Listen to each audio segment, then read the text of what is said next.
participate in this meeting.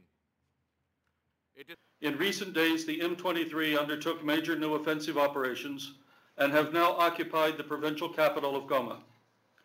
This was done despite significant resistance by the Congolese army, as well as MONUSCO forces engaged alongside of and in support of the FARDC, including engagement by FARDC and MONUSCO attack helicopters and ground forces.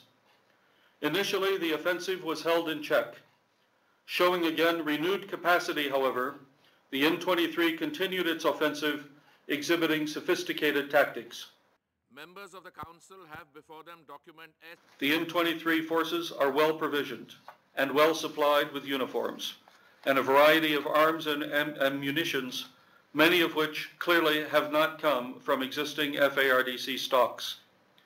They exhibit many characteristics of a strong, disciplined, established military force with sophisticated tactics and operations, including night operations, which are not characteristic of traditional performance. 2012/861.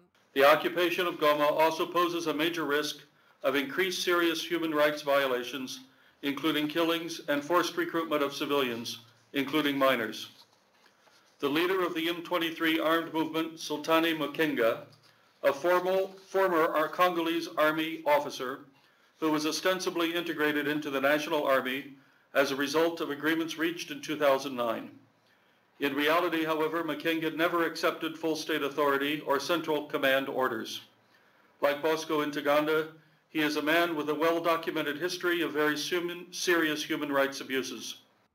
The text of a draft resolution submitted.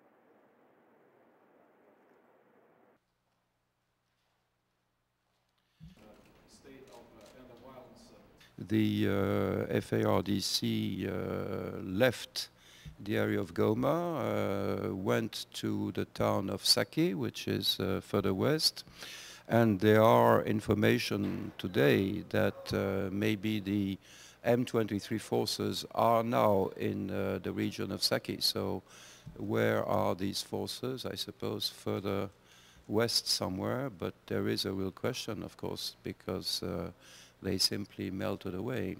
And indeed, many responsible persons, functionaries and others have also left the city, which of course again gives rise to the question of whether M23 is building a sort of de facto administration as they did several months ago in the area of Rutshuru. What about the protest of MONUSCO in Bunia?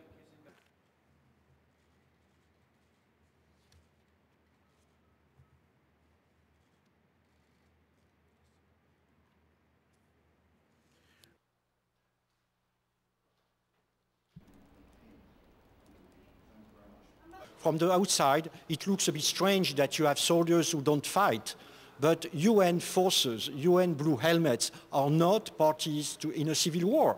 They are not supposed to do the job of the national army. Les forces des Nations Unies devront tout faire pour éviter les violations des droits de l'homme dans les zones tenues par le M23. D'ores et déjà, la MONUSCO patrouille dans Goma, mais évidemment, il n'y a que 1700 soldats de la MONUSCO à Goma, une ville de plus d'1 million d'habitants qui est très vaste, c'est très difficile. Mais en tout cas, je peux vous l'assurer, la France sera très vigilante pour que les forces de maintien de la paix à Goma fassent de leur mieux pour défendre les civils face à un groupe de M23 qui est dirigé par des criminels de guerre notoires.